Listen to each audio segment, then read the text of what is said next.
ဒီနေ့ share မယ့်အကြောင်းအရာလေးကတော့ engineer Wi-Fi solution for modern office environment မှာဆိုတော့စခင်မှာကျွန်တော်မိတ်ဆက်ပေးချင်ပါတယ်ကျွန်တော်နာမည်ကတော့အောင်မျိုးထွန်းပါကျွန်တော် Fantastic ICT solution မှာ solution ကပါကျွန်တော်က engineer solution specialist တယောက်လည်းဖြစ်ပါတယ်တော့ကျွန်တော်တို့စလိုက်ကြမယ်เนาะဒီမှာ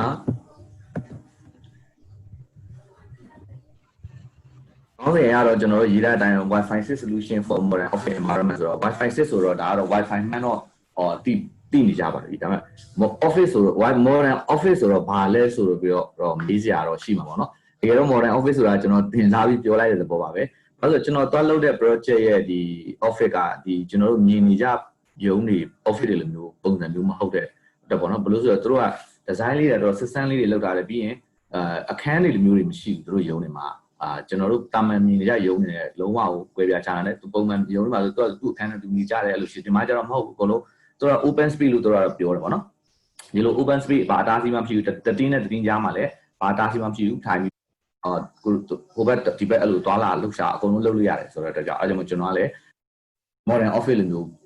ကျွန်တော်ကတင်စားပြီးပြောလိုက်တာပါဆို okay ဒါဆိုကျွန်တော်ဒီ modern office အကြောင်းပြီးသွားပြီဆိုကျွန်တော် Wi-Fi 6ဘက်ကိုသွားမှာပေါ့နော် Wi-Fi 6ကတော့ခုနပြောတဲ့ Wi-Fi တွေကtechnology တခုခုဆိုတော့တိထားပြီးသားပြောမှာအဲ့ဒါမတိုင်ခင်ကျွန်တော်Wi-Fi တွေပြောင်းလဲလာပုံလေးကိုပြောပြချင်ပါတယ်ကျွန်တော်ထင်တယ်ဒီ Wi-Fi 6ကိုကျွန်တော်ဒီသက်ဆိုင်ပြီးတော့ရောက်ရှင်းမှာပဲတက်ဖြစ်သွားတယ်လို့ကျွန်တော်ထင်ပါတယ်ကန်ကောင်းထောင်းမှသာကျွန်တော်တို့ဒီcustomer တွေကလည်းသူတို့ provider တွေပြောတဲ့အချိန်မှာလည်းဒီ Wi-Fi 6ကလည်းကျွန်တော်မြန်မာပြည်ကိုစပြီးတော့ဒီ 5G ရောက်တဲ့အချိန်နဲ့ဆိုင်သွားတဲ့အချိန်မှာကျွန်တော်customer လူအချက်ရနဲ့တက်ဖြစ်သွားတာလေနော်အဲ့တော့ကျွန်တော်အဲ့ဒီ Wi-Fi 6မတိုင်ခင်ပါကျွန်တော်ဒီ Wi-Fi တွေရဲ့အဆင့်ငယ်ပြီးပြောင်းလဲတဲ့ပုံလေးတော့အကျဉ်းမြင့်ပါပဲအားလုံးလည်းသိပြီးသားဖြစ်မှာပါရှိပြချင်ပါတယ်ဒါတော့ဒီမှာတွေ့တဲ့အတိုင်းပါပဲ Wi-Fi တွေရဲ့ပြောင်းလဲလာပုံက9099မှာဆိုရင် 802.11a သူရဲ့ speed 54 Mbps အဲ့တော့ TV သူပြောင်းလာတဲ့ ABGN AC မှာမှတခါသူက wave 1နဲ့အရင်ဖြစ်ပြီးတော့နောက်တော့ wave 2ဆိုပြီးတော့2015မှာတခါသူရဲ့ data rate တွေကတော့အောက်မှာတွေ့ရတာပဲဆိုတော့ဒီအောင်အသေးလေးလေးလာခြင်းเนาะကျွန်တော်တို့ဒီအောက်မှာကျွန်တော် link လေးပြရတယ်အဲ့မှာကြည့်လို့ရတယ်ဒါမှမဟုတ်ကိုယ့်ဘာသာကိုပဲ Google မှာလည်းရှာပြီးတော့ပါတယ်ဆိုတော့ကျွန်တော်အဲ့ဒီတော့ဒီstore ဒီတော့မပြောတော့ပါဘူးဒါဆိုရင်ကျွန်တော်တို့ဟုတ်ပြီအဲ့ဆို Wi-Fi 6ကဘာလဲပေါ့နော်အဲ့ဆိုကျွန်တော် Wi-Fi 6ကြောင်းသွားလိုက်ပါမယ် Wi-Fi 6ဆိုတာကြတော့ကျွန်တော်အနေနဲ့ကတော့ဘယ်လိုပြောရလဲဆိုတော့တတ်မှတ်လာတယ်ဆိုတော့ဒီလက်ရှိ Wi-Fi technology တွေမှာပေါ့နော်လက်ရှိနောက်ဆုံး technology လို့ပဲကျွန်တော်ပြောချင်ပါတယ်အဲ့ဆိုရင်ကျွန်တော်တို့ဒါဆိုအပတ်အားနေချက်တွေကလည်းခုနမနေ့က session မှာကျွန်တော်အကူတွေဆရာတွေပြောတဲ့အတိုင်းပါပဲ Wi-Fi 6ကိုဘာတွေကသူ့ရဲ့အားသာချက်တွေဘာတွေကကောင်းချက်တွေဆိုတာတော့ပြောရလို့ကျွန်တော်ဒီတော့မပြောပါဘူးဒါကြောင့်ကျွန်တော်ရဲ့ project အကြောင်းလေးကိုကျွန်တော်မပြောခင်လေးမှာကျွန်တော် Wi-Fi 6ရဲ့ဒီ video လေးတစ်ခုကျွန်တော်ဖွင့်ပြချင်ပါတယ်ဟုတ်အားလုံးရှင်းပြပါခင်ဗျာIntroducing 802.11ax for the enterprise-minded SMB to offer greater capacities, stronger connections, and future capabilities to your wireless network. 802.11ax encompasses many new exciting feature improvements to enhance your Wi-Fi experience. 802.11ax technology builds upon existing 802.11n AC for improved efficiency, network capacities, and higher throughput. In 802.11ax, the highest order modulation is extended to 1024 QAM. This increases the number of bits carried, boosting throughput by 25% compared to 11AC and providing greater reliability over short distances. 802.11ax features new OFDMA technology. Transmissions are bundled together, so more transmissions can be sent at the same time. By splitting larger channels into small subchannels, OFDMA reduces contention and wait time between transmissions. 802.11ax features BSS coloring, which tags packets with a color to differentiate between adjacent basic service sets to reduce waiting time and lessen contention. Without BSS coloring, only one radio can transmit at a time. And if clients hear transmissions from other clients, they defer transmission, which results in reduced co-channel interference. Target wait time lets client devices schedule transmissions, which lessens contention and extends the battery life of smartphones and IoT devices. A client can keep its radio receiver off and to wake up as needed to receive periodic transmissions from the access point. The result is significant power saving for battery-powered devices. 802.11ax enhances all of your network deployments. In office environments, 802.11ax's spatial reuse feature through BSS coloring reduces co-channel interference and improves simultaneous transmissions. This cuts through RF congestion in office environments, creating higher network efficiency. 802.11ax's uplink and downlink of MU-MIMO provides greater network efficiency and focuses radio energy on specific users. It tackles the demands of very dense environments, such as airports, gas stations, libraries, and shopping malls, with lots of client devices. IoT will increase the number of Wi-Fi devices, such as smart TVs, smart appliances, and smart lighting, in a progressively connected world. Features in 802.11ax extend the number of client devices that can be associated with access points in smart homes and offices. Ingenius's 802.11ax solution puts enterprise-minded SMBs at the forefront of Wi-Fi and arms them with the latest technology to advance their business in a progressively connected world. Ingenius 802.11ax offers 2x2 EWS 357AP, 4x4 EWS 377AP, and 8x8 EWS 390AP, which provide greater capacities, stronger connections, and future capabilities. Okay, as you know, general video လေးကြည့်ပြီးတော့ဆွေးလို့ရှိရင်တော့အောင်းလေးတော့နားလည်သွားမယ်ထင်ပါတယ်အဲ့ဒါကိုလည်းသွားပြီးတော့ကိုတို့မတို့တွေလည်းသွားပြီးတော့engineer website တွေမှာလည်းသွားပြီးတော့လေ့လာလို့ရရတယ်ဆိုတော့ကျွန်တော်ကတော့အခုဒီမှာ project knowledge sharing လေးတော့ကျွန်တော်လုပ်တာတဲ့ project knowledge sharing တွေကျွန်တော်လုပ်ပေးချင်ပါတယ်အရှိမှလည်းကျွန်တော်တို့ဒီ project တစ်ခုစမယ်ဆိုရင်ဘယ်လိုတွေ design လုပ်ရမယ်ဘယ်လိုတွေသွားရမယ်ဒီလိုအချက်တွေအားတွေအကုန်လုံးလည်းကိုယ်ရှင်းပြတော့လို့ကျွန်တော်အဲ့ဒီအကြောင်းတွေတော့အဓိကမပြောတော့ပါဘူးကျွန်တော်ကတော့ကျွန်တော်လက်ရှိလုပ်ခဲ့တဲ့ဒီ project ရဲ့ဒီ configuration တွေရဲ့ဥစ္စာတွေပေါ့ကျွန်တော်ပုံလေးတွေနဲ့ကျွန်တော်ရှင်းပြပေးပြောပြပေးသွားမှာဖြစ်ပါတယ်ဆိုတော့တကယ်တော့ကျွန်တော်တို့ဒီ project တစ်ခုစမယ်ဆိုတော့အရင်ရှေ့အကူတွေပြောတဲ့အတိုင်းပဲကျွန်တော်တို့ customer နဲ့တီတီရှာ contact လုပ်ရမယ်သူတို့ကဘာလို့ချင်းလဲဘယ်လိုသူတို့ရဲ့လိုအပ်ချက်တွေ requirement တွေဘာလဲကိုကလည်းတွားပြီးရှင်သူရဲ့ site service ဆင်းရမယ်သူရဲ့အဆောက်အဦနေထားဘယ်လိုမျိုးအခန်းတွေကဘယ်လိုမျိုးတွေဖွဲ့စည်းထားလဲပြီးရှင်လက်ရှိ existing တို့ဘယ်လိုလုပ်ထားလဲသူတို့ကဘယ်လိုအဲ့ဒီ existing ကိုပြင်နေတာလားလုံးဝ existing တိုင်းကိုပဲဆက်လက်သွားနေတာလားအဲ့လိုမျိုးတခါကျရင်project တစ်ခုကကိုကအစဆုံးလုပ်ရတဲ့ဟာတွေရှိသလိုတခါကျရင် existing ထဲမှာပဲရှိပြထားထဲမှာပဲဘာမှထိချင်းပြင်ရင်လို့မရဘူးကျွန်တော်တို့ဒီညမှာဒါလေးတွေပဲဖြစ်ချင်တယ်ဒီညလေးမှာကောင်းကြတယ်အခုကျွန်တော်လုပ်တဲ့ project ဆိုရင်သူကဘယ်လိုလဲဆိုတော့အဓိကကျွန်တော်တို့အရင်ကဆိုရင်ပုံမှန်ကျွန်တော် desktop တွေသုံးတာများကြတယ်ဗျာ desktop တွေသုံးတာများကြတော့ဒီသူတို့ရဲ့လူကြီးရဲ့ idea ကဘာလဲဆိုတော့တစ်ချိန်လုံးလူတယောက်ကဒီ desktop နဲ့ပဲဒီ monitor နဲ့ပြင်နဲ့ပဲကြည့်နေပြီးတော့အလုပ်လုပ်နေရတာကိုသူကနည်းနည်းဖြစ်လာတော့သဘောကတော့သူကlaptop လေး wifi လေးဆိုခိုးလေးကိုရှောက်သွားလိုက်ခုခန်းလေးမှာတနေလိုက်သူတို့ရုံးခန်းမှာတွေကလည်းအဓိကပါဆိုတော့အဲ့လို open space လေးသူကဝန်ထမ်းတယောက်ချင်းအတွက်easily နားပြီးအလုပ်လုပ်ရတဲ့ဒီ personal room လေးရှိတယ်ဆိုတော့အဲ့လိုမျိုးလေးသူကဖြစ်စီခြင်းတယ်ဒါပေမဲ့အဲ့ဒါမှာများသောအားဖြင့်က desktop user တွေကလည်းများတဲ့ခါကျတော့ပုံမှန်ပဲဒီရှိမှာပဲထိုင်ဒီလိုမျိုးကြည့်ဒါဆိုတော့အဲ့ဒါသူကအဓိကတော့သူ့နေရာကနေထားနေခြင်းတကယ်လုံးဝရွှေ့လို့မရတဲ့လူတွေလောက်ကလွဲရင်ပေါ့နော်ဆိုတော့အဲ့ဆိုတော့ကျွန်တော်တို့ကဘာလို့ဆိုတော့ wifi ကိုသူကညှိကျင်တာ wifi မြင့်ပြီးတော့ဒီ application ဥပမာထားလိုက်ပါတော့သူတို့က heavy ဖြစ်နိုင်တဲ့ application တွေကိုလည်းသူကမြန်ဆန်သုံးကျင်တဲ့အတွက်ကြောင့်သူကဒီ project ကိုသူကလုပ်ဖို့ဆိုပြီးကျွန်တော်တို့စပြီးတော့ပြောတာနဲ့ကျွန်တော်လည်းတွားတွေ့ပါတယ်တွားတွေ့တော့ကျွန်တော် customer requirement လေးတွေကတော့ကျွန်တော်မေးမြန်းကြည့်တဲ့အချိန်မှာတွေ့တဲ့ time ပဲသူက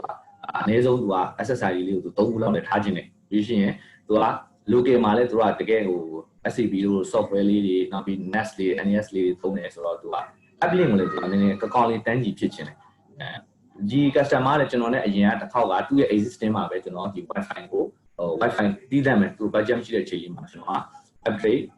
လုပ်ပေးခဲ့ပါတယ်ခုနအခုပြောသွားတဲ့ EAB 330ဒီရောင်းအကောင့်ဟာလေးနဲ့တက်ပေးခဲ့တော့သူကဒီ wifi ရဲ့ကောင်းကျိုးဆိုးကျိုးတွေဒီ brand ရဲ့ကောင်းကျိုးဆိုးကျိုးတွေကသူကသိတာပြီးသားဖြစ်တော့ကြောင့်ဒီတစ်ခါမှာကျတော့သူက budget လည်းပြန်ရှိတဲ့ခါကျတော့သူကထပ်မြင့်ခြင်းနဲ့wifi လည်းသူကမြင့်ခြင်းနဲ့ဆိုတော့သူတို့ speed မြန်လေးလိုချင်တယ်ပေါ့နော်လက်ရှိဟာလည်းကောင်းတယ်ဒါပေမဲ့သူကဒီချက်ကောင်းတဲ့ function တွေများရှိသလားဆိုတော့တိုက်ဆိုင်စွာနဲ့ပဲအချိန်မှာ wifi 6ဆိုပြီးတော့တော့ပြောနေတော့ကြာပြီပေါ့နော်ဒါပေမဲ့ဖြစ်ချင်တော့ကျွန်တော်တို့ ਨੇ ပြောတဲ့အချိန်မှာဒီ device ကလည်း ကျွန်တော်တို့ support ပေးနိုင်တဲ့ဟာတွေကလည်းရောက်လာတယ်ဆိုတော့ okay တန်းကြီးရောရှိလာလို့ပြီးတဲ့ချိန်မှာတန်းကြီး apply ရနိုင်တဲ့ဟာတွေကလည်းကျွန်တော်တို့ဒီ switch တွေမှာလည်းရောက်လာတယ်နောက်ပြီးသူတို့ကWi-Fi quality လည်းတော့ကောင်းလို့ရှင်တယ်ဒီ fast roaming လည်းဖြစ်ရှင်တယ်သူတို့ကကြတော့ကျွန်တော်တို့လုပ်တဲ့ဒီ project ရဲ့နေရာကြတော့တိုက်၄ထပ်တိုက်လေးပေါ့နော်၄ထပ်တိုက်လေးဆိုတော့အထက်၄ထပ်လောက်ရှိတယ်ဆိုတော့သူကတနေရာနဲ့တနေရာနဲ့သူတို့မှာနိုင်ငံခြားသားတွေကလည်းများတယ်ပြီးတော့ခုနပြောတဲ့အတိုင်းပဲသူတို့လူကြီးကတနေရာတော့မထိုင်နေတာကိုလည်းတိတ်ကဘောမကြချင်ဟိုသွားလိုက်လှုပ်လိုက်အဲ့လိုလမ်းလျှောက်စီချင်တာဗျာအဓိကဆိုတော့roaming လည်းမြန်ရချင်တယ်အဲ့လိုမျိုးပေါ့နော်ဟိုကနေကျန်နေရွှေ့သွားတဲ့အချိန်မှာ roaming လည်းမြန်ရချင်တယ်ပေါ့နော်ဆိုတော့နောက်ပြီးတော့ဒီဟာ AP ကိုလည်းသူအရှိမ AP တလုံးကိုကျွန်တော်337ကိုထည့်ထားပြီးဆိုတော့ဒီခုထပ်တဲ့ AP ကလည်းနောက်ထပ်3-5နှစ်မှာ update ဖြစ်နေရမယ်ဆိုတော့ဒီမျိုးလေးသူတို့ကပြောတယ်ပေါ့နော်နောက်ပြီးအားလုံးသူတို့ကိုယ်တိုင်သူတို့မှလည်း ID ရှိတော့သူတို့ကိုယ်တိုင်လည်း manage လွယ်ကူလုပ်လို့ရမယ်ပြီးလို့ရှိရင် AP ရဲ့အခြေအနေတွေဆွဲတဲ့အခြေအနေတွေလည်းသူကmonitor လုပ်နေလို့လုပ်ချင်တယ်ပေါ့နော်ပြီးလို့ရှိရင်ဒီ controller တစ်ခုနဲ့ပဲထိန်းနေတယ်နောက်ပြီးတော့အဲ့ဒီအတွက်လည်းသူကပတ်စံမပေးချင်ဘူးပတ်စံမပေးကြပတ်စံအကုန်မခံရင်ပေါ့ဗျာဒီအတွက်controller ပုံမှန်ဆိုရင် controller တက်ကထပ်ဝယ်ရမယ်ဘာညာဥပမာဒါလေးဒီအတွက်လည်းမကုန်ချင်ဘူးဒီမှာလည်းပါဖြစ်ချင်ပေါ့နော်ပြီးလို့ရှိရင်သူက after sale ပေါ့အကုန်လုံးလုပ်ပြီးသွားပြီး after sale ကျွန်တော်ရောင်းကျွန်တော် service ကိုလည်းပြောချင်တာပါပြီးသွားလို့မဟုတ်ပေါ့နော်သူကတော့ပြီးသွားရင်ကျွန်တော်တို့ဘယ်လိုမျိုးဆက်ပြီးတော့ support ပေးနိုင်လေးပေါ့နော်ပြီးရှင်ကတော့ကျွန်တော်ပြောခဲ့တဲ့အတိုင်းပဲအမြဲတမ်းတော့အခုလုပ်တဲ့ project ကအခုကိုလက်ကိုချီပဲအကုန်လုံးတော့အဆဆုံးတော့ဖြစ်ဖို့ကရှားတယ်တော့မရှိတာတော့မဟုတ်ပါဘူးများသောအားဖြင့်ပေါ့နော်ဒီမှာကျတော့သူ့ existing network ကိုလုံးဝသူကအရှိမခံဘူးဒီတိုင်းပဲထားမယ်ဘာလို့ဆိုတော့သူတို့လည်းဒီဟာကိုပြောင်းလဲတဲ့ပြင်ဆင်တဲ့ဟာတွေကိုသိခေါင်းရှုံးမခံတော့ဘူးဒီနေရာလေးရားထဲမှာဥမာ switch လေးတွေချိန်သွားမယ်AB လေးတွေချိန်သွားမယ်ပေါ့နော်ဆိုတော့အဲ့ဒါနဲ့ကျွန်တော်ဟုတ်ပြီဒါတွေကျွန်တော်သိပြီဆိုတော့ကျွန်တော်သူတို့ဆီမှာရှိတဲ့ existing network ဘာလေးရှိလဲကျွန်တော်တို့ကဘာလေးထည့်လိုက်ရင်ကိုတို့တက်ကောင်းမလဲဆိုတဲ့ဟာတွေကျွန်တော်ရှင်းပြပါတယ်သူတို့မှာတော့လက်ရှိတော့သူတို့ရဲ့ internet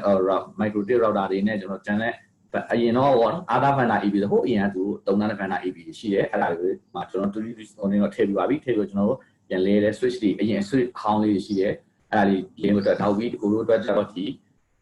ကျွန်တော်တို့ project requirement တွေလိုအပ်တဲ့ device တွေကိုကျွန်တော်ကပြောပြပေးလိုက်တယ်ပြောပြပေးတာလည်းဒီတိုင်းပဲတော့ဟိုဒါတွေပဲလူတွေဆိုပြီးတော့မဟုတ်ဘူးပေါ့နော်ကျွန်တော်ဟို share ကိုပြောတာလည်းကျွန်တော်တို့ Wi-Fi plan လာလေးနဲ့သူတို့ရဲ့ location တွေကိုကျွန်တော်တို့သူတို့မှလည်းဒီ map လေးရှိရင်ကျွန်တော်တို့တောင်းတယ်ရှိလို့ရှိရင်အဲ့ဒါလေးကျွန်တော်တင်ပြီးတော့ data လေးချပြီးတော့ခုနကလေးကိုအကုန်လုံးကျွန်တော် plan လာတယ် plan ချလိုက်တော့ဗျာချပြီးတော့ဒီလိုလေးကိုထည့်လို့ရတယ်ဒါပေမဲ့တခုကတော့တစ်ခါကြာရင်လည်းအဲ့ဒီမှာ plan နာမှာဒီနေရာလေးမှာထားတင်တယ်ပြောရဆိုပေမဲ့တကယ်အဲ့ဒီခါကျရင် customer ဘက်ကဟာအဲ့ဒီညမှာကျွန်တော်တို့ beauty ကမပေးထားကြဘူးညာလေးမှာတော့ထားလို့မဖြစ်ဘူးလားအဲ့ဆိုဟုတ်ပြီအဲ့ကျွန်တော်အဲ့ညာလေးရွှေ့ပြီးတော့နည်းနည်းချိန်ဆလေးပြန်လုပ်ရပါတယ်ပုံမှန်ရတော့အမြဲတမ်းတော့ဒီပုံစံတိုင်းတွားလို့မရဘူးတချို့တွေကကျသူတို့ရဲ့ရုံးရဲ့ design တွေလည်းအရင် view site တွေရုံးနေရှိပါတယ်ကိုကကိုဟို Wi-Fi ဟိုဘလောက်ပဲဒီညာမှာကောင်းတယ်လို့မဟုတ်ဘူးကျွန်တော်တို့ဒီညာလေးမှာတော့ထားစီရှင်တယ်ဒါပေမဲ့လည်းကန်ကောင်းချင်တော့သူတို့ပြတဲ့နေရာနဲ့တကယ်ဟိုချတဲ့နေရာတွေတိတ်မဝေးဘူးဆိုတော့ကျွန်တော်တို့ကသူတို့ပြောတဲ့ညာလေးတို့ဟိုဒီ planner ထဲမှာပြန်ချပေးကြည့်တယ်ချပေးပြီးတော့ကျွန်တော်တို့ဒီဟိုကျွန်တော် power တွေပဲချိန်တော့ဗျာဒါလေးတွေကျွန်တော်လုပ်ပြီးတော့ကျွန်တော်တို့ဟိုလုပ်ပြီးခဲ့ပါတယ်ဆိုတော့သုံးခဲ့တဲ့ switch ကကြတော့ EWS Congo 26 EFB ဖြစ်ပါတယ်ကျွန်တော်7 unit သုံးထားပါတယ်EWS 357 EP ဟိုတော့16 unit ပါသူကတော့Wi-Fi 6 support တဲ့ကြောင့်ကျွန်တော်လည်းသုံးထားပါတယ် Wi-Fi 6 support လည်းပါလို့ကျွန်တော်တို့ suggestion ပေးလဲဆိုတော့သူကအဓိကကဒီ Wi-Fi ဘောကနေသူက data နည်းနည်းမြန်လေးနဲ့သုံးရတဲ့ application နဲ့သုံးခြင်းနဲ့အဲ့လိုမျိုးအတွက်ကြောင့်ကျွန်တော်တို့ဒီ SAP လို့ software မျိုးတွေသုံးတဲ့အတွက်ကြောင့်တော့ဒီလိုမျိုးဟို speed ကောင်းတဲ့ဟာလေးနဲ့သုံးခြင်းကျွန်တော်ဒါလေး suggestion ပေးတယ်သူတို့ကလည်းလက်ခံတဲ့အတွက်ကြောင့်ကျွန်တော်တို့ဒီ device တွေနဲ့ကျွန်တော်တို့ပြောပြီးတော့လုပ်ခဲ့ပါတယ်လက်ရှိဒီ device တွေရဲ့အကြောင်းလေးကျွန်တော်နည်းနည်းပြချင်ပါတယ်အဲ့တော့ကျွန်တော်သုံးပေးခဲ့တဲ့switch ရဲ့ AP ရဲ့ model လေးတွေကျွန်တော်တို့ဟုတ်switch ရဲ့ပုံစံတော့ကျွန်တော်မှပြပေးချင်ပါတယ်ဒါကျွန်တော်တို့သုံးတဲ့ switch ပါသူ့မှာတော့အားတဲ့ဒီ function လေးအောက်မှာWi-Fi 6 Wi-Fi 6 dual band နဲ့ရပါတယ်ပြီးရင်သူ့ရဲ့ support ပေးတယ်မှာသူ့မှာ 2.2 antenna လေးပါတယ် 3D ပြန်ရှိတဲ့ antenna 2.2 antenna လေးရှိပါတယ်ပြီးလို့ရှိရင်သူကတကယ် 5 GHz ဆိုရင်သူကဘယ်လောက်ထိ support ပြီးတော့1200 megabits per second ကို support ဆိုတော့ကျွန်တော်တို့သူတို့ customer ဘက်ကဒါလေးကိုကြည့်ပြီးတော့သူတို့အတွက်ကလည်းလိုအပ်တယ်ပေါ့နော်လိုအပ်နိုင်လောက်တယ်ဆိုတော့အတွက်ကြောင့်သူတို့ကဒါလေးကိုသူစဉ်းစားလိုက်ပါတယ်ဒါပေမဲ့ budget ရတယ်ခုနကတော့ကျွန်တော်ဗီဒီယိုမှာပြသွားတဲ့အချိန်မှာတွေးလိုက်မှာပါ3မျိုးတောင်ရှိပါတယ် 2.2 4.4 နဲ့ 8.8 ဒါပေမဲ့ကျွန်တော်တို့ဘာလို့ 4.4 မသုံးတာလဲဆိုတော့အချိန်မှာလည်းကျွန်တော်တို့က budget ကလည်းသူတို့ကအချင်းကြီးလည်းရှိသေးတယ်ဆိုတော့ 2.2နဲ့ပဲစဖြစ်တာပဲဒါပေမဲ့ဒီဟာနဲ့တက်ရင်လည်းတို့တက်ကတော့ CP လောက်တဲ့ဆိုတာကိုကျွန်တော်တို့ကလည်းအမှတ်ခံပေးပါတယ်ဆိုတော့2.4 GHz မှာဆိုသူက984 Mbps ထိကိုသူကဒီ bandwidth ကရနိုင်တဲ့အတွက်ကြောင့်ဒါတွေကသူ့ရဲ့မှာပါတဲ့ဥစ္စာပါပြီး local ရော remote ရောလုပ်လို့ရပါတယ် EasyMaster မှာလည်းကျွန်တော်တို့ဒီ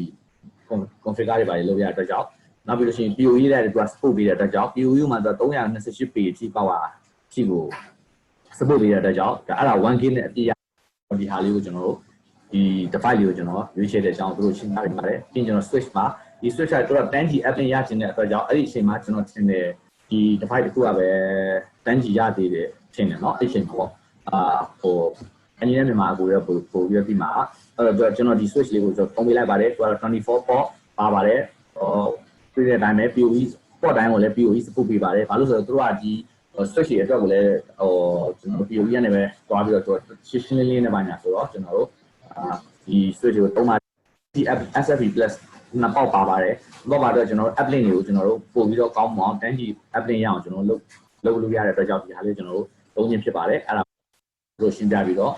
့ကျွန်တော်တို့ project စမှာပေါ့နော်ဆိုတော့ဒီ project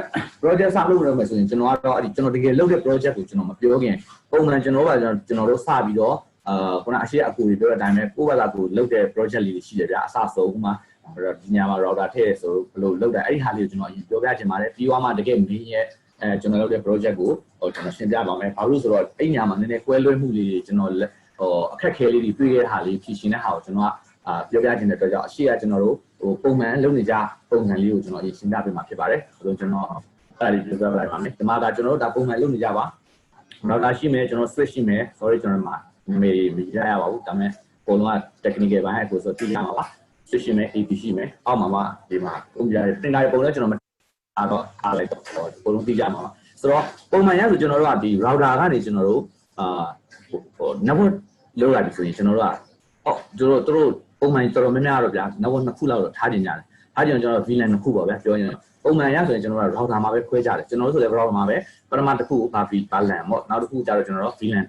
တတ်မှတ်ပြီးတော့ VLAN ထားပြီးတော့ router မှာပဲခွဲပြီးမှအဲ့ဒီကနေ central link စင်ကိုကျွန်တော် switch တွေကိုထည့်လိုက်တယ်အဲ့ဒါခါကျမှကျွန်တော် switch မှာမှကျွန်တော်ကပြန်ပြီးတော့ဘယ်ပေါ့ကကြတော့ဘယ်ဟာကိုသွားမယ်ဘယ် VLAN သွားမယ်ဘယ်ပေါ့ကဘယ် VLAN သုံးမယ်ဘယ်ကုတ်ဘယ်လူတွေဘယ် department ဆိုဘယ် VLAN တွက်ဆိုပြီးပေါ့ဒီမှာကျွန်တော် switch မှာအဓိကခွဲတယ်ပေါ့နော်ဆိုတော့အဲ့တော့ဒါဆိုရင်ကျွန်တော်ဒီအကောင်ကိုကျွန်တော်အရင်ဆုံးရှင်းပြပြပါမယ်အဲ့မှာကျွန်တော်တို့ API တွေဘယ်လိုမျိုး add လုပ်ရလဲ switch ကိုဘယ်လို configure လုပ်ရမလဲဆိုတဲ့အကြောင်းကျွန်တော်ရှင်းပြပြမှာဖြစ်ပါတယ်ဆိုတော့ဒါဆိုရင်ကျွန်တော်ဒီမှာဒါတော့ကျွန်တော်တို့အားလုံးဆက်တွေကျွန်တော်တို့ switch တွေ API အားလုံးတက်ဆင်ပြီးကျွန်တော်တို့ဒီ controller လုံးမယ် switch ကိုကျွန်တော်တို့ဝင်လိုက်ပါမယ်ဒါတော့စစချင်းမြင်ရမယ်ပုံစံလေးပါဒီမှာမနေ့ကလည်းဆရာကျော်ပြောထားပါတယ်ဒီ controller ထဲမှာပါတဲ့ switch က max API လုံး50ပဲလုပ်ရပါတယ်ဒီ controller version ကတော့ဒီမှာကျွန်တော်တရားကြည့်ရပါမယ် controller version တွေဘာလို့ကြည့်ရပါမလဲပြောရဆိုတော့ကျွန်တော်တို့ API ကိုကျွန်တော် add လုပ်တဲ့ခါကျရင်ဒီ controller version တွေတူနေတဲ့ခါကျမှပဲကောင်းမွန်လုပ်မှာဖြစ်ပါတယ်မတူရင်ကျွန်တော်တို့ firmware တွေရှောင်ညှိရတာပဲဒါတွေလုပ်ရပါမယ်ဒါဆိုရင်ကျွန်တော်တို့ဝင်လိုက်တဲ့အချိန်မှာကျွန်တော်တို့မြင်ရမယ် page ပါဒီနေရာမှာတော့ one manage one active 5 client ဆိုတာကျွန်တော်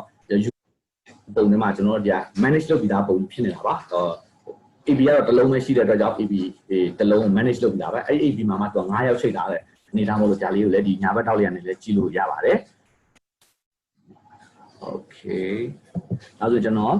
်နောက် slide သွားလိုက်ပါမယ်နောက် AB add တာပေါ့ဗျာကျွန်တော်တို့ AB ကိုဘယ်လို add မယ်ဆိုလို့ရှိရင်ကျွန်တော်တို့ခဏကနောက်တစ်ချက်ကျွန်တော်ပြန်ဆက်ကြပါမယ်ဒီမှာ single access point ဆိုတဲ့ညာလေးကိုနှိပ်လိုက်ရှင်ကျွန်တော် AB အသစ်ဆိုရင်ကျွန်တော်ညာဘက်ဒီတောက်လေးမှာတက်တူ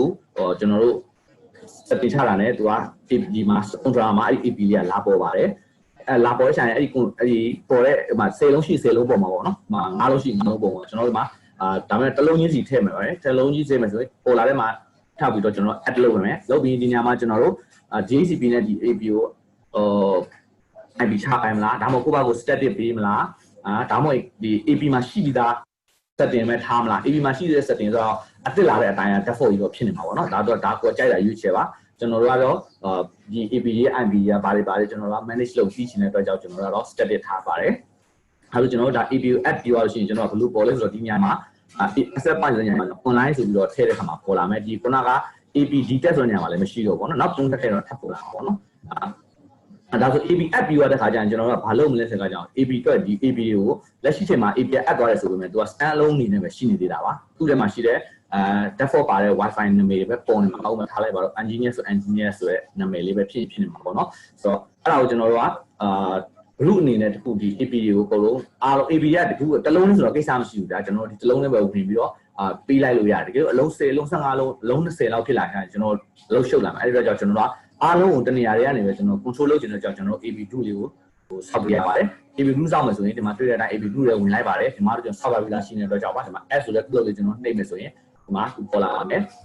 group settings မှာပေါ်လာတဲ့အခါကျကျွန်တော်ဒီ name မှာထည့်တာပေးလို့ရပါတယ်ပြီးလို့ရှိရင်ဒီမှာကျွန်တော်တို့က AB ကိုဒါကျွန်တော်တို့ထည့်ထားပြီးသွားတယ်ဆို add လုပ်ထားပြီးသွားဆိုဒီညမှာ manage ဆိုတဲ့ညမှာ AB လေးတွေပေါ်လာမယ်အဲ့မှာကျွန်တော်ကတခါလေး AB ကိုကျွန်တော် add ထည့်လိုက်ရမှာပဲဘာလို့ဆိုတော့ဒီလိုမျိုး APO တွေ add ထည့်လိုက်တဲ့အခါကျမှဒီ group က setting တွေအားလုံးဒီ AP မှာ affect ဖြစ်မှာဖြစ်ပါတယ်မဟုတ်လို့ရှိရင်သူ့ရဲ့ default အတိုင်းလည်းကျန်နေပါမယ်တကယ်လို့9လုံးရှိ9လုံးလုံးကိုထည့်လိုက်ရပါတယ်ထည့်ပြီးလို့ရှိရင်ဒါဆိုရင်ကျွန်တော်တို့ AP group setting မှာကိုပေးပြီး name ပေးသွားပြီးဘယ် member လေးစီထည့်ပြီးသွားပြီးကျွန်တော်တို့ကဘာလို့ဆိုတော့ wireless radio setting ကိုကျွန်တော်တို့ထားပါမယ်ဒီမှာ country ကတော့မနက်ကအခုဒီပြောတဲ့အတိုင်းပဲကိုကြိုက်တာရွေးချယ်လေးရပါတယ်ရွေးချယ်တဲ့နိုင်ငံအလိုက်နဲ့သူ့ရဲ့ channel ပါတယ်ပြောင်းလဲသွားမှာပါဒီမှာတော့ကျွန်တော်ကတော့ကျွန်တော်ရွေးချယ်ထားတဲ့ device ကတော့ဒါလက်ရှိကကျွန်တော်2.4 ရော 5 GHz အောင်တစ်ခုလုံး support တဲ့အတွက်ကြောင့်ကျွန်တော်ဒီမှာကျွန်တော် channel mode ကိုလည်းဟိုကြိုက်လို့ထားလိုက်ပါတယ်20ရှိပါတယ်20 40ရှိတယ်40တက်လည်းရှိပါတယ်ဒီဘက် AC မှာဆိုလည်း20 40 80ဆိုပြီးတော့ရှိပါတယ်5 GHz ဆိုလည်းကျွန်တော်ကတော့ပုံမှန်ရတော့2.4ကျွန်တော်20လောက်ပဲထားလာပါတယ်ဘာလို့ဆိုတော့ 40ပဲတီးနှံထားလိုက်တဲ့ခါကျရင်လည်းတချို့အရင်လူတိုင်းကတော့ဒီ laptop တွေကအမြင့်နေ device တွေအမြင့်နေမဟုတ်တဲ့အတွက်ကြောင့်အဲ့လိုအရန်နေနေတဲ့ device တွေကြာရင်နည်းနည်းဒီပြဿနာတွေနဲ့ရှိနိုင်တဲ့ကြောင့်ကျွန်တော်20လောက်ပဲထားပြီးတော့5 GHz တော့ကျွန်တော်အမြင့်ဆုံးတော့တင်ထားလိုက်ပါတယ်အဲ့ဒီမှာခန်းနဲ့ထားလိုက်ဒီ channel တော့ကျွန်တော် auto ပဲထားလိုက်ပါတယ်ဒီနေရာမှာကျွန်တော်ဘာလို့ auto ပဲထားဆိုတော့ကျွန်တော် AB ကဒီလက်ရှိဒီခုကျွန်တော်ပြတဲ့ပုံမှာဆိုတစ်လုံးပဲရှိတဲ့အတွက်ကြောင့်ကျွန်တော်တို့တက်ကauto ထားရလဲဘာပြဿနာမှမရှိပါဘူး menu ရထားလဲရပါတယ် transfer power လည်းကျွန်တော် high လို့ထားလိုက်ပါတယ်ပုံမှန်ရဆိုတော့ကျွန်တော်တို့သူ့ရဲ့default ဟိုထားရမယ့်အကြောင်းလေးပါလေထားရမယ့်အနေထား on နေလေးတွေပုံစံလေးတွေရှိပါတယ် best practice လေးတွေကြည့်လို့ရပါတယ်ဒါပေမဲ့ကျွန်တော်ကတော့ဒီခုလက်ရှိထားရတဲ့နေရာရဲ့အနေထားရရှားနည်းနည်းဝေးလေးရနေရာတွေမှာနေနေလို့ကျွန်တော် high လို့တင်ထားလိုက်ပါဒီနေရာမှာ client limit လည်းထားလို့ရတယ်ပုံမှန်အရာတော့သူကတော့129ရောက်ထိကို client limit လုပ်လို့ရပါတယ်ဟိုကတော့ကိုကြိုက်တဲ့လောက်ကိုထားလို့ရပါတယ်ဒါဆိုရင်ကျွန်တော်တို့ wireless video setting ရွေးတာပြီးသွားမှာပါဒါဆိုရင်ကျွန်တော်တို့ပြီးရင်ဘာလုပ်မလဲဆိုကျွန်တော်တို့ wireless setting WLAN setting ကိုကျွန်တော်တို့လုပ်ပါမယ်ဒီနေရာမှာ WLAN ကိုကျွန်တော်တို့8လုံးထိကျွန်တော်တို့ SSID ကို8ခုထိလုပ်လို့ရပါတယ်မနက်ကခုပြောသလိုပဲ frequency က2ခုရှိတယ်ဆိုတော့ 5 GHz ရော 2.4 ရဆိုတော့16ခုသာဖြစ်သွားတဲ့ပုံမျိုးတော့ဖြစ်သွားတော့เนาะအဲ့တော့ကျွန်တော်တို့ဒီမှာ SSID ကိုကျွန်တော်တို့ဒီမှာပုံမှန်ဆိုရင်ကျွန်တော် SSID 1 SSID 2 SSID 3ပေါ့เนาะဒီမှာတော့ကျွန်တော်ကတော့ခုနအပုံကအတိုင်းကျွန်တော်လုပ်တာက office LAN mobile LAN ဆိုပြီးပေးပါမှာเนาะအဲ့တော့ပေးမယ်ဆိုကျွန်တော်ကဒီလက်ရှိဒီ SSID 1စင်းထဲမှာ click လိုက်ရပါမယ် click လိုက်ရှင်ကျွန်တော်တို့ဒီမှာသူ့ရဲ့ SSID config ဆိုတဲ့ box လေးတက်လာလို့ရှင်ကျွန်တော်အဲ့ဒီနေရာမှာ SSID ကိုတော့ကျွန်တော်တို့ဒီမှာပြီးခဲ့တဲ့ office LAN ကိုကျွန်တော်ပြီးပါမယ်အဲ့မှာ SSID ကိုကပိတ်ထားခြင်းသလားတော့ high လုပ်ထားခြင်းသလားဆိုရင် high ပေါ့နော်ကျွန်တော်ကတော့မလို့အဲ့လိုမ high ပါဘူး VLAN isolation လည်းခုနကတော့ပုံပဲဒီ device တွေအလုံးတစ်လုံးမပိတ်တွေ့စီရင်လည်း VLAN isolation လုပ်ထားရတယ်ကျွန်တော်ကတော့ဒီနေရာကနေမလုပ်ပါဘူးမလုပ်ရတော့ကျွန်တော်တို့မထည့်ပါဘူးအမှ VLAN ဒီကတော့ VLAN ID ဥမာကျွန်တော်တို့ဒီ SSID အတွက်ကိုကျွန်တော်တို့က VLAN တန်းကိုသုံးနေဆိုတော့ဒီမှာ VLAN isolation တန်းကိုထည့်ပြလိုက်ရင်ဒီ SSID ကနေ VLAN တန်း IP ကြီးကြာမှာဖြစ်ပါတယ်တကယ်လို့မထည့်ဘူးဆိုရင်ကျွန်တော်တို့ native VLAN ဖြစ်တဲ့VLAN 1ကနေ IP ကြီးကြာမှာပါအဲ့မှာနောက်ပြီးရင်ကျွန်တော်အောက်မှာ layer 2 isolation ရှိပါတယ်အဲဒီ device တွေတစ်ခုနဲ့တစ်ခုဟိုမတွေ့အောင်လုပ်ချင်တော့ဒီနေရာမှာ enable ပေးပါကျွန်တော်တို့တက်ကတော့မလိုအဲ့တော့ကျွန်တော်မထည့်ဘူးတကယ်လို့ enable ပေးပြီးရင်လည်းကိုကတော့ manage လုပ်ချင်တဲ့လူတွေကိုပဲပြီးတော့လုပ်ချင်တယ်ဆိုတော့ဒီနေရာမှာအဲ့ဒီလူရဲ့data လေးထည့်လိုက်ရင်မထည့်လိုက်ရင်ရပါတယ်ပြီးလို့ရှိရင်ကျွန်တော် band sharing မှာခုနအခုလေးရှင်းပြသွားမှာ band sharing နဲ့ကိုကြိုက်တာကိုထားလို့ရပါတယ်5 GHz ဟဲ့ force လုပ်မလားခုနက balance ထားမလား band balance ထားမလားဆိုပြီးတော့အဲ့လိုမျိုးလုပ်တယ်ကျွန်တော်ကတော့5 GHz ကိုပဲ force ဆိုဘာလို့ဆိုတော့ကျွန်တော်အဲ့ဒီမှာရှိတဲ့ laptop တော်တော်များများကျွန်တော်တို့ရုံး laptop တော်တော်များများက5 GHz ကို support တယ်ပြီးအဟောင်းနေပတ်ဆိုကျွန်တော်လာရတယ်ကျွန်တော်2.4မှာပဲပြုတ်မနေနေအောင်ကျွန်တော်က5လောက်ပဲဦးစားပေးနေပါဆို5 GHz support ဆိုတော့သူက dual နေလာတဲ့အတွက်ကြောင့် 2.4 မှာလည်းနေလိုက်အဲ့လိုမျိုးတော့ဖြစ်နေတဲ့အတွက်ကြောင့်ကျွန်တော်ကတော့5ရတဲ့လူဆို5ကို plan သွားဆိုပြီးကျွန်တော် post 5 GHz နဲ့ကျွန်တော်ထားခဲ့လိုက်ပါတယ်ဒါဆို SSID ကိုပဲဒီကကျွန်တော် band sharing ကြီးပြလာပြီအဲ့ဒါပြီးတော့ကျွန်တော်တို့ကဘာလုပ်ရလဲဆို traffic sharing နဲ့သူ့မှာပါတယ်ဗျာ traffic sharing ကတော့အမှာပါ SSID နဲ့လည်းပေးလို့ရတယ်လို့ပါ user နဲ့လည်းသတ်မှတ်လို့ရတယ်ကျွန်တော်ကကြတော့ဒီ ဒီနေရာမှာမလိုအပ်တဲ့မသုံးပါဘူးကျွန်တော်တို့ကများသောအားဖြင့် traffic ကိုကန်တက်ချင်လို့ကျွန်တော်တို့ router ဘက်ကနေပဲကျွန်တော်တို့လုပ်ပြီးတာများပါတယ်ဒီနေရာမှာ first roaming မှာ first roaming ကျွန်တော် disable လုပ်ထားပါတယ်ဘာလို့လဲဆိုတော့ကျွန်တော်အဲ့မှာတက်တာဒီပြတ်လုံးနဲ့တက်ထားတဲ့အတွက်ကြောင့်ကျွန်တော်memory ပဲလုပ်လဲဘာမှမထူပါဘူးကျွန်တော်တို့ဒီ time နဲ့ဖြစ်တဲ့ကျွန်တော် disable ထားပါတယ်ပြီးရင်ကျွန်တော်တို့ဒီအောက်မှာကျွန်တော်တို့ security ပေးလို့ရပါတယ်ကျွန်တော်တို့ security ပေးမှာပဲ first roaming ကို enable ပေးလို့ရမှာပါတော့ security ပေးပြီးကိုကြိုက်ရ security ကိုပေးလိုက်ပြီး security ပေးပြီးဆိုရှင်ဆိုရင်ကျွန်တော်တို့ဒီ Wi-Fi အတွက် password ပေးတဲ့ပုံစံလေးပြီးသွားပါပြီမြင်ရနေလားတော့မသိဘူးဗျပြီးလို့ရှိရင်ကျွန်တော်တို့ advanced setting မှာဒီနေရာကျတော့အမှ LED control လေးတွေပါမယ် RSS and threshold တွေမနေ့ကပြောထားတဲ့အတိုင်းပါပဲကိုအဲ့လိုသတ်မှတ်ထားပေးရပါတယ် RSS and threshold တွေဘယ်လောက် DVN ကြီးချသွားတယ်ခင်ဗျာလို့ရှိရင် test အဲ့လိုမျိုးလိုအပ်ရင်တော့လုပ်ပါတော့ကျွန်တော်တို့အတွက်ကတော့မလိုအပ်ဘူးခင်တဲ့အတွက်ကျတော့မလုပ်ဘူးလုံးလေးပဲရှိတဲ့အတွက်ကျတော့မလိုအပ်တဲ့အတွက်ကြောင့်မလုပ်တာပါဒီနေရာမှာ management VLAN ဆိုတာလေခုနပြောသလိုပဲကျွန်တော် VLAN တွေအများကြီးရှိတယ်အဲ့ဒီအတွက်မှာဆွတ်တွေကကြတော့ကျွန်တော် native VLAN ကိုပေးသုံးနေမပေးသုံးဘူး management မှာmanagement အတွက် native VLAN မပြီးသွားဘူးမသွားဘဲနဲ့သူတို့တတ်မှတ်ထားတဲ့ VLAN ကိုပဲ manage ပြီးလုပ်မယ်ဥပမာ IDT အတွက်ဒီ VLAN က IDT ကယူရမယ်ဒီဟာနဲ့ဝင်မှဒီ device တွေကို control လုပ်ချင်တယ်ဆိုတော့ဒီနေရာမှာ management VLAN ID ကိုလည်းကြီးညာပေးရမှာဖြစ်ပါတယ်ကျွန်တော်ကတော့ပုံမှန်ဒီတိုင်းပဲတော့ကြောင်းမလိုပါဘူးဒီမှာလည်းလုပ်မျိုး match ရတယ်ဆိုရင်ကို AP ကို match AP ရရင်လည်း enable လုပ်ပေါ့နော်ဆိုတော့ကျွန်တော်တို့မလိုတော့ကျွန်တော်လုပ်ထားပါဘူးဒါဆိုအားလုံးပြီးတော့ကျွန်တော်က apply နေလိုက်ပြီးဆိုရင်ကျွန်တော် group ဆောက်တာပြီးသွားပါပြီကျွန်တော် group ဆောက်တာပြီးသွားပြီလို့ရှိရင်ကျွန်တော်တို့ဒီမှာဗာကြည့်လို့ရတယ်ဆိုတော့AP monitor လုပ်ရပါတယ် active client ရဒီမှာတွေ့ရတဲ့အတိုင်းပဲကျွန်တော်ခုနပုံမှာ9ယောက်ရှိတဲ့အတွက်ကြောင့်ကျွန်တော်ဒီလူ9ယောက်သုံးနေတာကိုကျွန်တော်ပါတယ်သူ IP client IP ပေါ်တယ်သူရဲ့ client MAC address ပါမယ်ဘာ window တွေနဲ့သုံးနေတာလဲပြီးရင်ဘယ် AP ကိုသုံးနေတာလဲဘယ် SSID ကိုသုံးနေတာလဲပြီးလို့ရှိရင်ဘယ် band ကိုသူတို့သုံးနေတာလဲပြီးလို့ရှိရင်ကျွန်တော်တို့ဘယ် RSA တွေဘယ်လောက်ထိရှိနေပြီလဲဆိုတော့ပြီးလို့ရှိရင်ဒီ RSS ဆိုင်ဘယ်လောက်နဲ့သူတို့ရနေလဲဆိုတာပါစဒီ monitor တွေက active client မှာကြည့်လို့ရပါတယ်ပြီးလို့ရှိရင်ကျွန်တော်တို့topology view လေးပါဒီညမှာတီးနေလိမ့်မယ်ထင်ပါတယ်အောက်နားလေးမှာကျွန်တော်တို့ဒါ switch နဲ့ကျွန်တော်တို့ AP နဲ့ကျွန်တော်တစ်လုံးပဲရှိတဲ့အတွက်ကြောင့်ပြီးလို့ရှိရင်ဒီမှာ P1 ဆိုပြီးတော့မြင်မယ်ထင်ပါတယ်ကျွန်တော်ကတော့မှုံတော့နည်းမှုံတယ်ဒီ P1 ဆိုတဲ့ဘောကဒီ switch ကဒီ AP က switch ရဲ့ port number 1မှာတက်ထားတယ်ဆိုတာကိုပြောတဲ့သဘောပါအဲဒါကြောင့်တစ်ခုခု error တက်ဆိုရင် AP တွေကအလုံးအများကြီးဖြစ်နေတဲ့ခါကြလို့ရှိရင်အလုံးတွေကတော့မသိတာပဲ AP ရဲ့ရမ်းများတဲ့ခါကျ error တက်ဆိုရင်ဒီ AP ကိုဘယ် port မှာထူထားမှန်းကိုတကယ်ဒါကမပါခဲ့ဘူးဆိုရင်ကျွန်တော်တို့လိုက်ရှာပြီးတချို့ပြုတ်နဲ့အလုပ်ရှုပ်ပါတယ်ဒီမှာကျတော့ engineer မှာဒီ function topology view လေးပါပြီးတော့ဒီလိုမျိုးဘယ် port ကဘယ်မှာချိန်လာဆိုတော့တကယ်လို့ဒါ9လုံးရှိတဲ့နေရာမှာ4လုံးမြောက်လုံးက port number 2မှာerror တက်တယ်ဆိုရင်ကျွန်တော်ဒီ port ကိုပဲတစ်စစ်လိုက်ယူမှာပဲလိုက်ပြီးတော့ဖြုတ်ပြီးတော့လိုက်ပြီးစားမလို့ဒီ service လုပ်မဲ့လူတွေအတွက်ကျွန်တော်တို့တွေအတွက်အားလုံးအဆင်ပြေစေတဲ့ function လေးတစ်ခုပါmap view flow view ရတဲ့အရှိအကူကြီးပြောသားပြီးဆိုတော့ကျွန်တော်လည်းမပြောတော့ပါဘူး map view ရတဲ့လူပဲကိုယ့်ရဲ့နေရာကိုထားလာတဲ့အတိုင်းဆိုတော့မနေ့ကအကူပြောတော့ကျွန်တော်တူမရှင်းပြတော့ပါဘူးပြီးလို့ရှိရင်ကျွန်တော်ဘာလုပ်ရလဲဆိုကျွန်တော်တို့statistic လေးတွေမှာလည်းဝင်ကြည့်လို့ရပါတယ်ဒီ AP တွေရဲ့ဒါဆိုရင် access point ခုကြည့်နေတဲ့ statistic တွေကြည့်လို့ရပါတယ်ဒီမှာသူကတရက်စာနဲ့သူကတပတ်စာရှိသူကကြည့်လို့ရပါတယ်ဒီမှာဆိုကျွန်တော်တရက်စာလေးကိုပြတာပေးတာပါတရက်စာလေးတော့ကျွန်တော်ဒီမှာ AP တစ်လုံးပဲရှိတဲ့အတွက်ကြောင့်ဒီတစ်လုံးလေးမှာဒီနေ့တရက်စာမှာဘယ်လောက်ထိသုံးနေလဲပေါ့နော်ပြီးအောက်မှာလည်းဒီတနေ့ရက်စာထဲမှာဘယ်နှစ်နာရီကနေဘယ်နှစ်နာရီမှာဆိုသုံးများလဲကျွန်တော်တို့ကကြည့်လို့ရပါတယ်ဟုတ်ပြီဒါဆိုရင်မှာ2နာရီလောက်မှဆိုတော့သုံးများသွားတဲ့ပုံစံမျိုးတွေတွေ့နေပါတယ်ဟုတ်ပြီဒါဆိုရင်တော့ access point ကတော့သုံးများတာတော့ဟုတ်ပြီဒီ access point ကဘယ် client ကနေသုံးလဲကျွန်တော်တို့သိချင်တဲ့အတွက်ကြောင့်သူ့မှာပါပါတယ် wireless client ဘယ် client ကဘယ်လောက်ထိသုံးနေဆိုဒီမှာဆိုရင်ထိတ်ဆုံးမှာပဲဆရာတယောက်က 9K လောက်ရှိတော့ဒီတနေ့စာမှာသူသုံးတာဆိုဒါမျိုးဆိုရင်ကျွန်တော်တို့ဒါကိုကြည့်လိုက်ခြင်းအပြင်ဒီလူကသုံးနေပြီတခုခုအလုံးနဲ့ပတ်သက်တာဆိုတနေ့တည်းမှာ 9K လောက်ထိတက်ဖို့ဆိုတာကပုံမှန်မေးဖို့လောက်အားလုံးမှဆိုတော့တိတ်တော့မရှိဘူးเนาะဒီလိုအချိန်မျိုးအခုလိုအချိန်မျိုး work from home ကာလဆိုရင်တော့ဒါကတော့တက်နိုင်ပေါ့เนาะကျွန်တော် video conference တွေပါညာလုပ်ဆိုတော့ပုံမှန်အချိန်မှာဒီလောက်ကြီးတက်နေဆိုဒီလူပါတွေသုံးနေပြီးထားကိုကျွန်တော်တို့ကြည့်ကြအပြင်ဒီလူကျွန်တော်တို့ bandwidth ကန့်တာတွေလုပ်တင်လုပ်လို့ရပါတယ်ဒါတွေကနေကြည့်ပြီးတော့ကျွန်တော်တို့ကတ်တက်လုပ်ရပါတယ် real time သူ့ကိုကတော့ကျွန်တော်မပြတော့ပါဘူးဆိုကျွန်တော်လက်ရှိအချိန်မှာသုံးနေတဲ့လူလည်းမရှိတဲ့အတွက်ကြောင့်ကျွန်တော်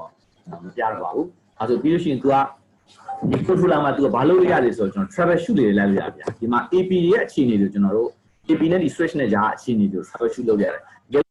တနေ့ပါနေဆိုရင်ကျွန်တော်ဒီမှာ AP ရှိရင်10လုံးရှိ10လုံးလို့ဒီညမှာပေါ်နေမှာပါနောက်ကြရင်လည်းကျွန်တော်ပြပါမယ်နောက် slide မှာကျွန်တော်တကယ်ရဲ့ကျွန်တော်လုပ်ခဲ့တဲ့ site project တခုဟာကိုကျွန်တော်ပြရတာနေတော့ပါအောင်ပါဆိုတော့ကျွန်တော်တို့အဲ့ဒါဆိုရင်ကျွန်တော်တို့ကစစ်ချင်တဲ့ AP ကိုကျွန်တော်ကမှန်ကြီးထောက်ပြီးတော့ကျွန်တော် troubleshoot ဆိုပြီးဒီညလေးမှာနှိပ်လိုက်မှဆိုရင်သူ့ဘာသာသ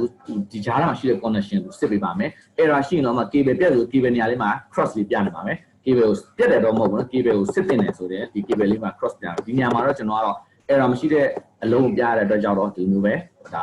connection မရှိတဲ့ error မရှိတဲ့ပုံစံလေးကိုမြင်တွေ့နေရမှာဖြစ်ပါတယ်ဒါဆိုကျွန်တော် AP ကို add လုပ်တယ်ကျွန်တော်တို့ AP ကိုSSID တွေခွဲတယ် SSID မှာပဲ SSID ကပဲ VLAN တွေကိုသွားပါမယ်လုပ်ပြီးသွားချင်းကျွန်တော်တို့ switch မှာလည်းကျွန်တော်တို့ကလည်းဒီ trunk လာတဲ့ router နဲ့လာတဲ့ trunk လာတဲ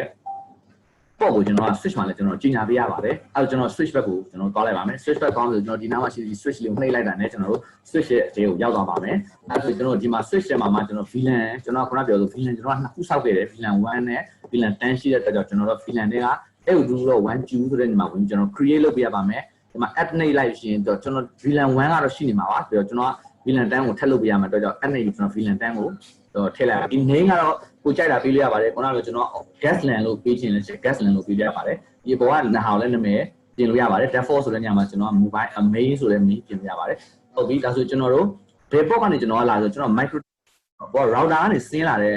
trunk port ကိုကျွန်တော်က switch ရဲ့ကျွန်တော် port 10မှာထိုးပါတယ်အဲ့တော့ port 10မှာထိုးတဲ့အတွက်ကြောင့်ကျွန်တော်တို့ကအဲ့ဒီ port 10ကို tag mode ဆိုပြီးလုပ်ပြရပါတယ် tag mode ဆိုတဲ့ဘောကသူကဒီ trend သွားတဲ့သဘောပဲလို့အတွက်ကြောင့်ဟိုဘာမှဟိုကွန်ပျူတာတွေဘာတွေဒီမှာသွားမယ်တခြားသွားမယ်လို့သွားမယ်အရာတွေမဟုတ်ဘူးဆိုကျွန်တော် tag port အနေနဲ့ထားပေးပါတယ်ဒါမှ untag လို့တွေ့ပါလိမ့်မယ်ဒီညမှာ1 to 9ပြီးလို့ရှိရင်ကျွန်တော်တို့1 to 9ကနေ11 12ထိအားလား untag port ဆိုတဲ့သဘောကြောင့်ဒီ1ကနေကျွန်တော်တို့9ထိအားကွန်ပျူတာတွေထိုးလိုက်တဲ့ဒီ default VLAN 1ကပဲအလုပ်လုပ်နေမှာဖြစ်ပါတယ်ဒါဆိုရင်ကျွန်တော် SSID နောက်တစ်ခုမှကျွန်တော်တို့VLAN 10ကိုပြီးသွားခြင်းတဲ့အတွက်ကြောင့်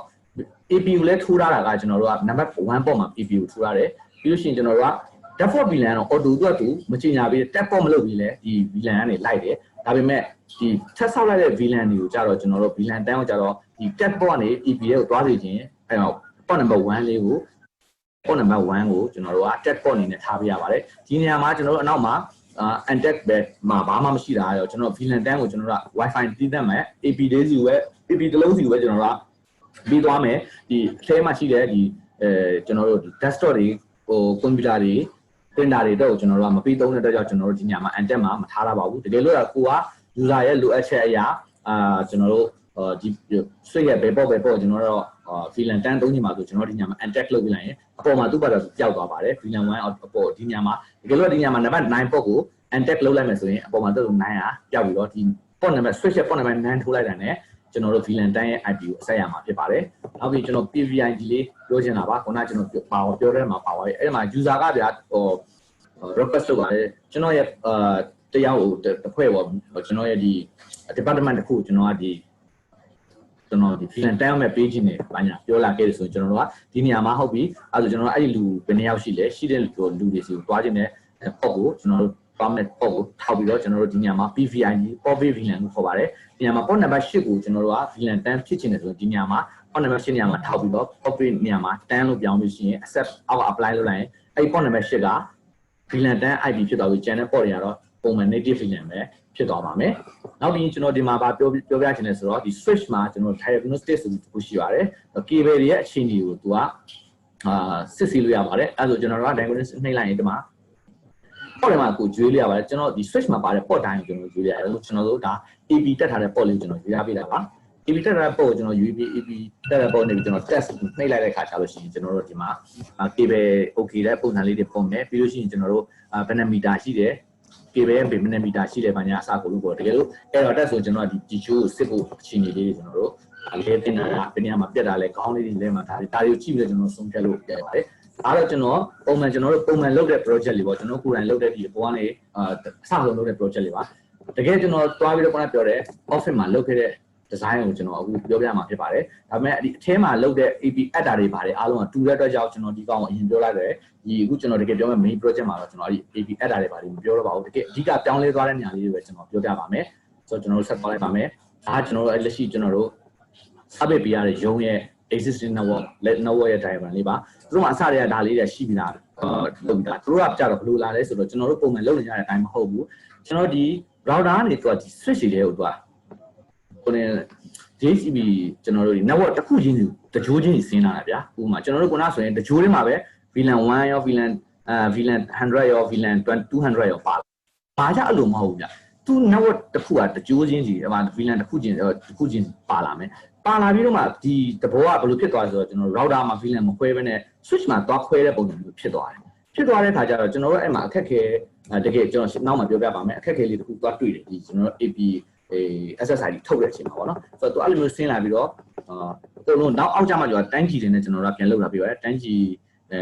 app link ရအောင်ဆိုပြီးကျွန်တော်ချိန်တာပဲဒီမှာအားလုံးတကြိုးလေးပဲဆင်းသွားဒီမှာလာတဲ့တစ်ချက်ပဲကျွန်တော်ကတလင့်ညစီလာတဲ့အတွက်ကြောင့်ကျွန်တော်တို့ဒ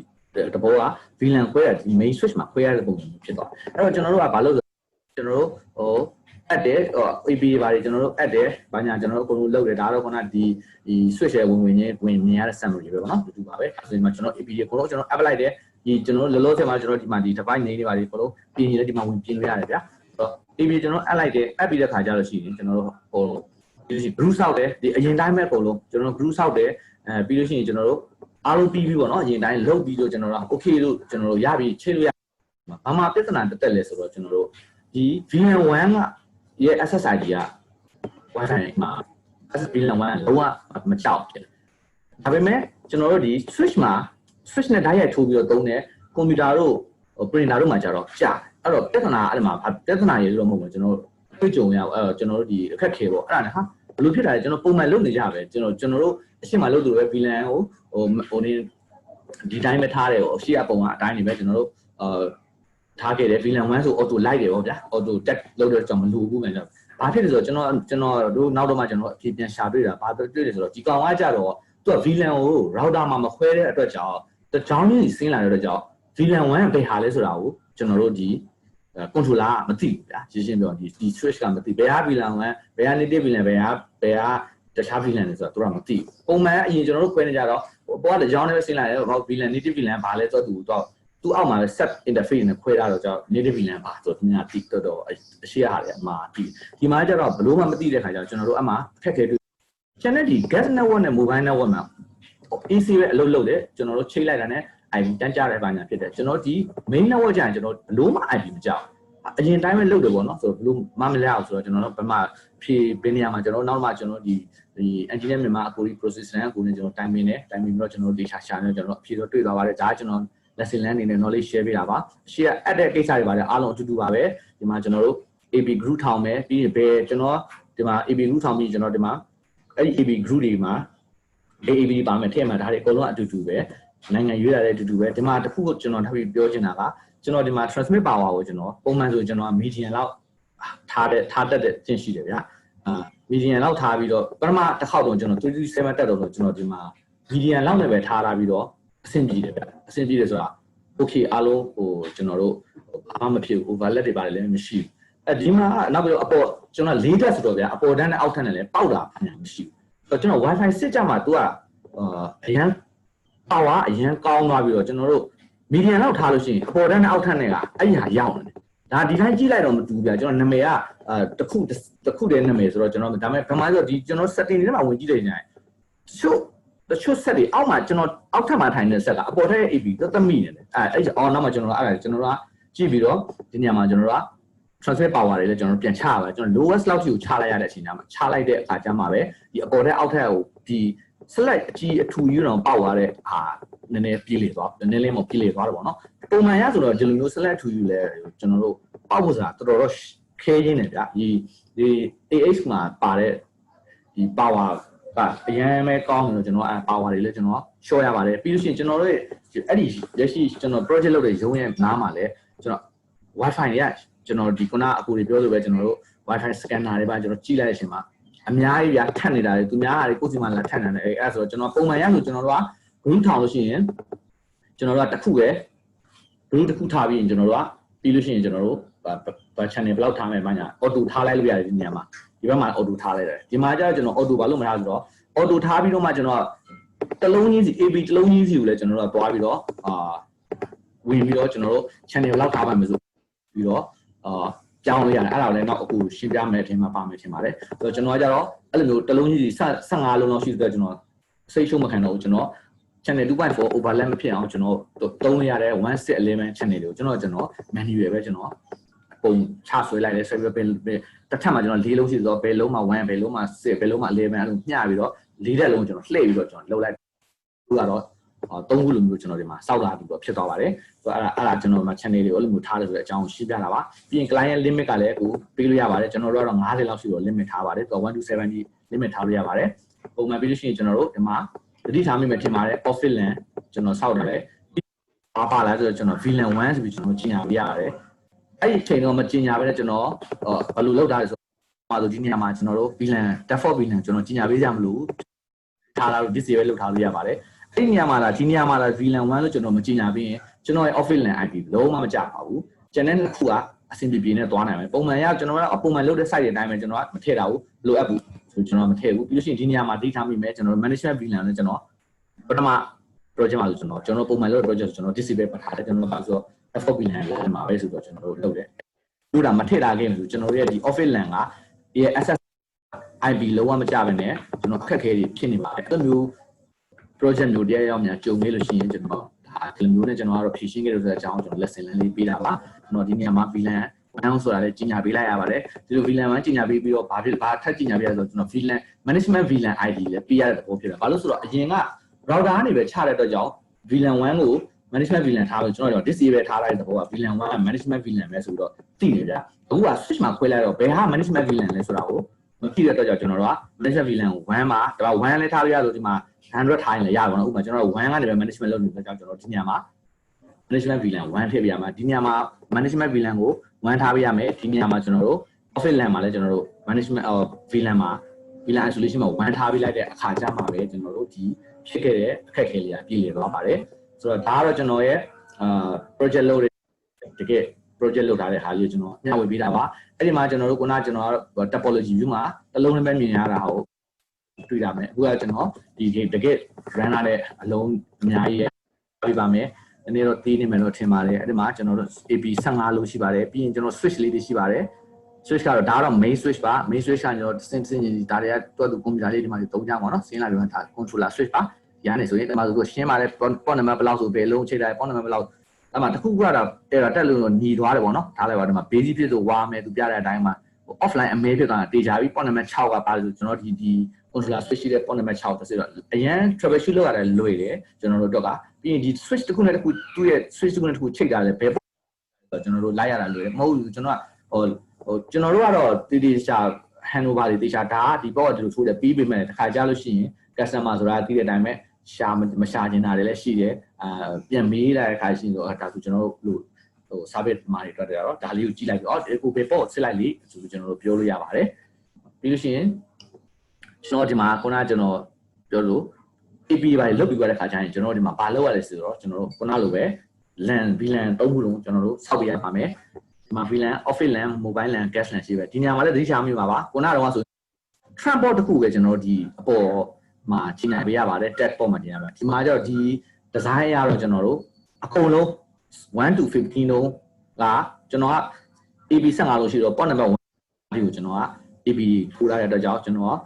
1 to 15ကိုလည်း tag လုပ်ပေးရတယ်ပြီးလို့ရှိရင်25 port ဆိုတာကျွန်တော် trans ဆင်းလာတဲ့ port ဖြစ်တဲ့အတွက်ကြောင့်25လည်း trans port ဆိုပြီးကျွန်တော်ဒီနေရာမှာ tag port ဆိုပြီးကြီးညာပေးရပါတယ်ပုံမှန် project မှာခုနကျွန်တော်ပြသွားတဲ့မှာဆိုရင်ဒီနေရာမှာဒီအရှိမှာဘာမှဝမ်းနေမထည့်လဲကျွန်တော်အလုပ်လုပ်ပါတယ်ဒီမှာကျတော့ကျွန်တော်ဒီ design ကြောင့်ဘယ်ဟာက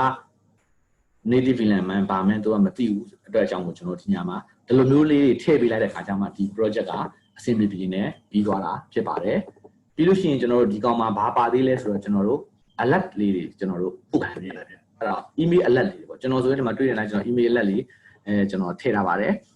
ဒါဆိုရင်ကျွန်တော် email လေးကျွန်တော်ထည့်ထားပါတယ်ထည့်ပြီးရင်ကျွန်တော်ပါလဲဆိုတော့ event binding လုပ်ရတယ်ကျွန်တော်အကုန်လုံးမပေးလာချင်ဘူးဗျာဒါဆို event binding ဒီမှာအရင်ဆုံး configure လုပ်ပြီးသွားတဲ့ခါကျရင်ကျွန်တော်တို့ email ပါလေပို့ကြည့်ဖို့ပေါ့ဗျာရောက်လာတဲ့ဆိုပြီးဆိုရင်ကျွန်တော်ဒီ binding နဲ့တွားပြီးကျွန်တော်ဘယ်ဥစ္စာတွေဖြစ်ရင်ကျွန်တော်စီကို email ရောက်စေချင်ကျွန်တော်ကကျတော့အဓိကတော့ system setup လေးတွေတနက်ဟာလည်းကျွန်တော်မလို့အခု device management လုပ်တဲ့ခါကျရင်ရောက်စေချင်တယ်ပြီးရင်ကျွန်တော်ကအဓိကတော့ဒီ device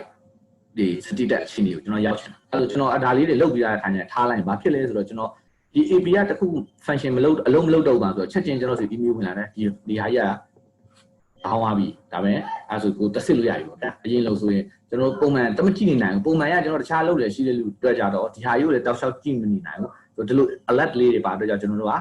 ဖြစ်တာနဲ့ကျွန်တော်တီးပြီးကျွန်တော်တက်စစ်လို့ရပြီဆိုတော့ဒါဆိုရင်ကျွန်တော်ရဲ့ဒီ